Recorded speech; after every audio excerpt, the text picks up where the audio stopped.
Assalamualaikum warahmatullahi wabarakatuh. Alhamdulillahirrabbilalamin. Wabihi nasta'in ala umurid dunya waddin. Wassalatu wassalamu ala ashrafil anbiya'i wa imamil mursalin Sayyidina wa maulana Muhammadin wa ala alihi wa sahbihi wa sallim, amma ba'd. Yang saya hormati Bapak Anas Rahman, MPD selaku dosen pengampu mata kuliah Psikologi Kepribadian. Pertama-tama marilah kita panjatkan puji syukur kehadirat Allah Subhanahu wa Ta'ala yang telah melimpahkan rahmat, taufik, hidayah serta inayahnya kepada kita semua. Kedua kalinya sholawat serta salam kita haturkan kepada Nabi Muhammad Sallallahu Alaihi Wasallam. Semoga kita mendapatkan syafaatnya di yaumul kiamah nanti. Amin. Baik, kami dari kelompok 11 akan memaparkan materi yaitu tentang psikoanalisa teori dari Horney. Namun sebelum kami memaparkan materinya, saya akan membacakan anggota dari kelompok 11. Yang pertama yaitu Nadia Syifa Safela, saya sendiri sebagai moderator dan pemateri pertama. Yang kedua ada Mbak Dirga Ayu Nur Afifah sebagai pemateri kedua. Dan yang terakhir ada Mas Alfi Pratama sebagai pemateri ketiga. Baik, saya akan memaparkan materi yang pertama, yaitu di poin A. Pada mulanya, Horney adalah pengikut Freud, yang kemudian terpengaruh oleh Jung dan Adler. Akhirnya, dia mengembangkan pendekatan kepribadian yang holistik, di mana manusia berada dalam satu totalitas pengalaman dan fungsinya. Dan bagian-bagian kepribadian seperti fisikokimia, emosi, kognisi, sosial, kultural, spiritual, dan hanya dapat dipelajari dalam hubungannya satu dengan yang lain sebagai kepribadian yang utuh. Kemudian, psikoanalisa teori Horney ini mengembangkan salah satu teori yang paling terkenal yaitu neurosis. Dia percaya bahwa neurosis ini yang dihasilkan dari kecemasan dasar disebabkan oleh hubungan interpersonal. Teorinya mengusulkan bahwa strategi yang digunakan untuk mengatasi kecemasan seringkali digunakan secara berlebihan. Nah, itu dapat menyebabkan mereka mengambil bentuk kebutuhan. Menurut Horney, kecemasan dasar dapat terjadi akibat berbagai hal termasuk seperti dominasi langsung atau tidak langsung, ketidakpedulian, perilaku tak menentu, kurangnya rasa hormat untuk kebutuhan individu anak, kurangnya bimbingan yang nyata, sikap meremehkan, terlalu banyak kekaguman, kurangnya kehangatan yang dapat diandalkan, harus berpihak dalam perselisihan orang tua, terlalu banyak atau terlalu sedikit tanggung jawab, perlindungan lebih, terpisah dari anak-anak lain, ketidakadilan, diskriminasi, ingkar janji, suasana bermusuhan, dan seterusnya. Baik, itu materi yang pertama. Kemudian materi yang kedua akan disampaikan oleh Mbak Dirga Ayu Nur Afifah. Kepada Mbak Dirga Ayu Nur Afifah, saya persilahkan. Baik, terima kasih atas waktunya kepada Mbak Safela. Baik, saya akan melanjutkan menyampaikan materi yang kedua yaitu prinsip kepribadian Horney. Konsep utama Horney adalah kecemasan dasar yang dirumuskan. Yang pertama, perasaan yang terdapat pada anak karena terisolasi dan tak berdaya dalam dunia secara potensial bermusuhan. Sejumlah besar faktor yang merugikan dalam lingkungan dapat menyebabkan anak mereka tidak aman, yakni dominasi langsung atau tak langsung, sikap masa bodoh, tingkah laku eratik, kurang menghargai kebutuhan pribadi anak, kurang sungguh-sungguh dibimbing, sikap-sikap meremehkan anak, terlalu mengembangkan anak atau kurang mengembangkannya, kurang adanya kehangatan yang dapat diandalkan. Harus berpihak dalam perselisihan antara orang tua, tanggung jawab terlalu banyak atau terlalu sedikit, terlalu dilindungi, terisolasi, dan anak-anak lain. Ketidakadilan, diskriminasi, janji-janji yang tidak ditepati, suasana bermusuhan, dan sebagaimananya. Yang ketiga, struktur kepribadian. Yang pertama, diri ideal. Horney percaya bahwa makhluk hidup jika diberikan sebuah lingkungan dengan kedisiplinan dan kehangatan akan mengembangkan perasaan aman dan percaya diri serta kecenderungan untuk memiliki pemahaman diri.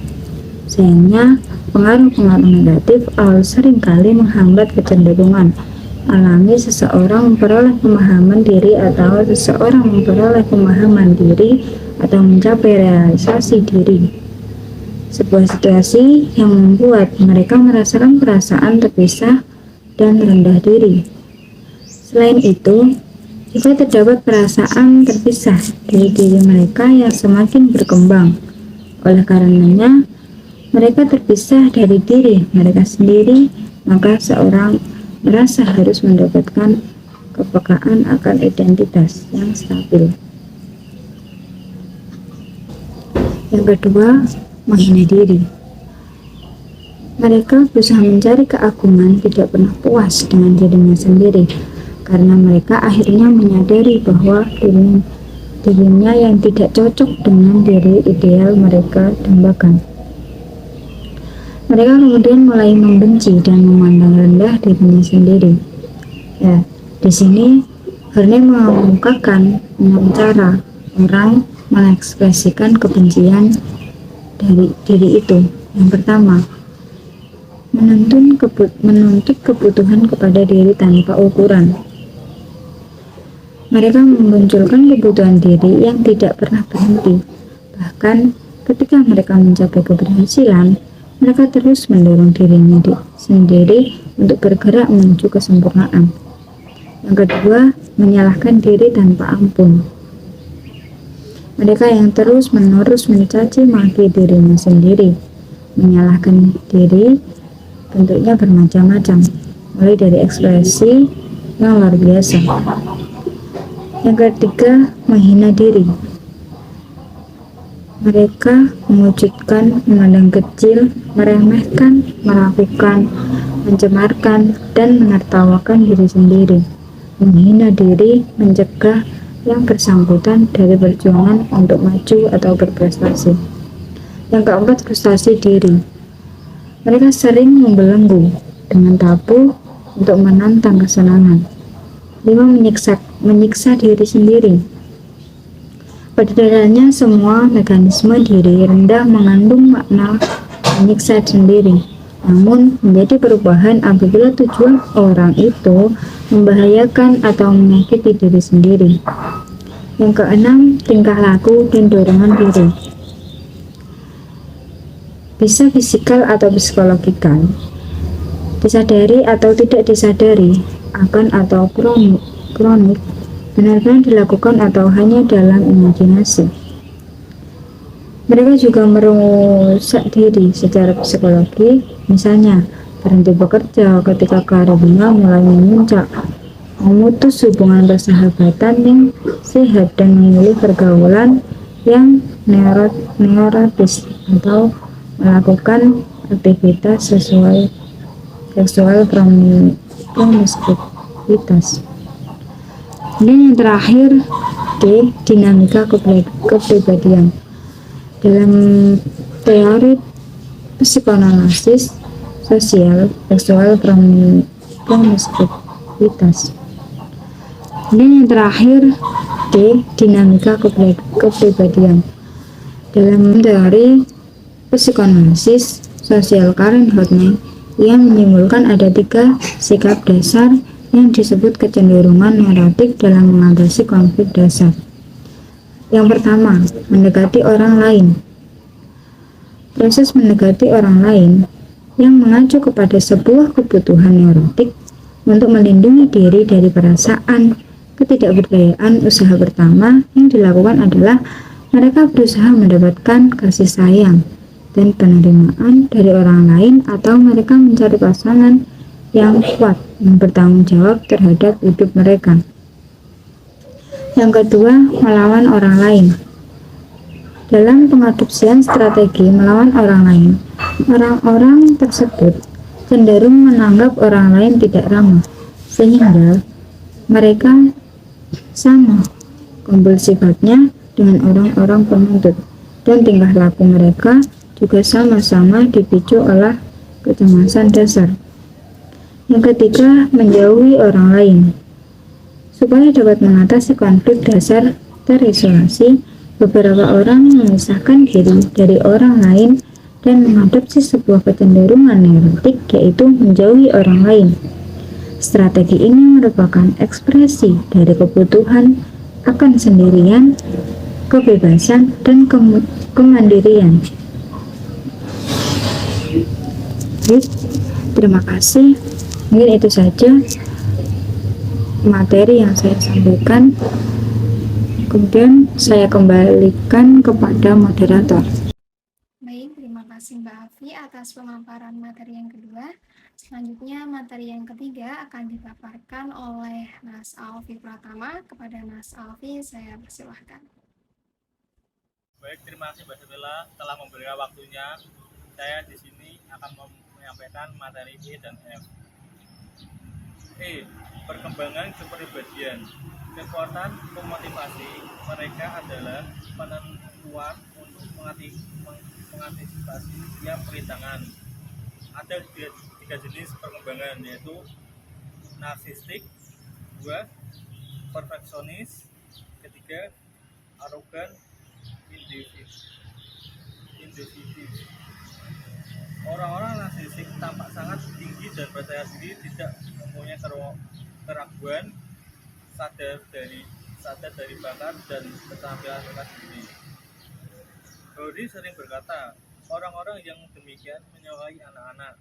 Mereka sering menjadi penuh kasih dan dermawan, tapi hanya sebagai antisipasi kemurahan hati kembali. Brody melihat narsistik mencukup berbeda dari Kohut dan teori psikoanalitik utama. Orang-orang mendasari rasa mereka dari keadaan di atas para cendekiawan dan standar normal. Hal yang berbeda di luar mereka merupakan kegagalan mereka. Mempunyai standar yang tinggi yang dapat memberikan orang-orang ini satu perasaan sebagai penugasan.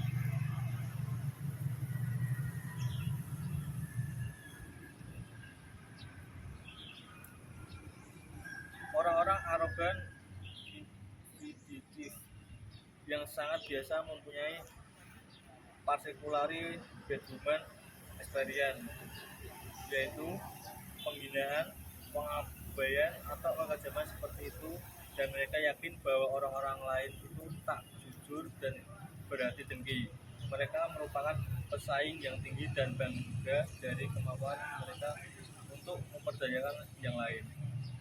Poin yang selanjutnya, poin F. Kriteria perilaku abnormal. Dalam melakukan diagnosis atas gejala yang kelihatan melalui perilaku yang tidak biasa, para ahli psikologi klinis tersebut menggunakan beberapa kriteria yang berbeda satu dengan yang lain. Ada 3 kriteria yang umum digunakan untuk menentukan seorang menderita psikologi Asperger. Ketiga kriteria tersebut terdiri atas penyimpangan, personal distress, dan maladaptive behavior. Berikut penjelasan masing-masing kriteria defense atau penyimpangan. Perilaku yang dianggap menyimpang karena berbeda dengan yang dianggap masyarakat sebagai perilaku yang dapat diterima. Yang disebut normal itu memang ada perbedaan antara satu budaya dengan budaya yang lain. Namun demikian, semua budaya memiliki norma bersama, dan ketika seorang melanggar standar norma bersama ini, dia akan dicap sebagai orang yang sakit mental. Contohnya adalah yang disebut transvestit victim, yaitu berlaku seorang laki-laki yang terangsang secara seksual dengan mengenakan pakaian perempuan. Perilaku ini dianggap sebagai perilaku yang menyimpang atau disorder. Secara seksual disebabkan sebab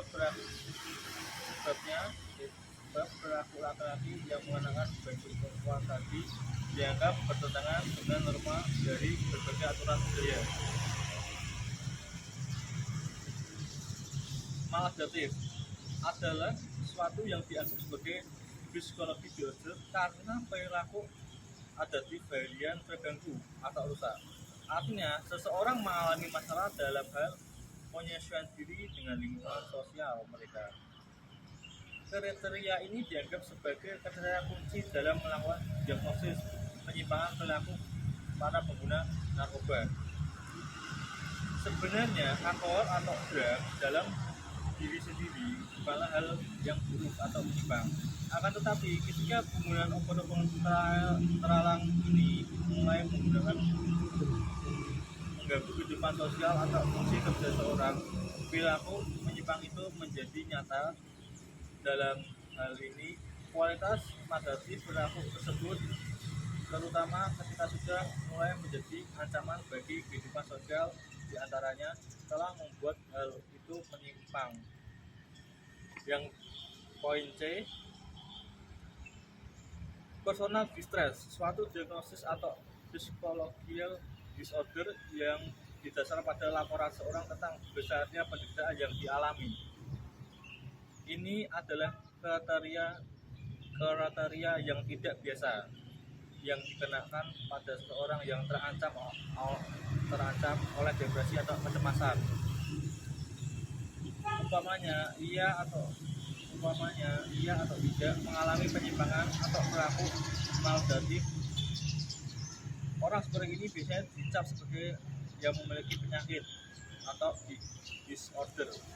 Ketika mereka melalui penyakit dan penderitaan subjektif, mereka kepada teman-temannya, kepada keluarganya, atau kepada siapa saja yang dia temui, penderitaan subjektif maksudnya adalah penyakit yang lebih merupakan kenyataan dalam tingkat kejiwaan, bukan dalam pendekatan fisik. Itu materi yang dapat saya sampaikan. Saya kembalikan kepada moderator. Sekian, terima kasih. Terima kasih Mas Alfi yang telah memaparkan materi yang ketiga. Alhamdulillahirrabbilalamin.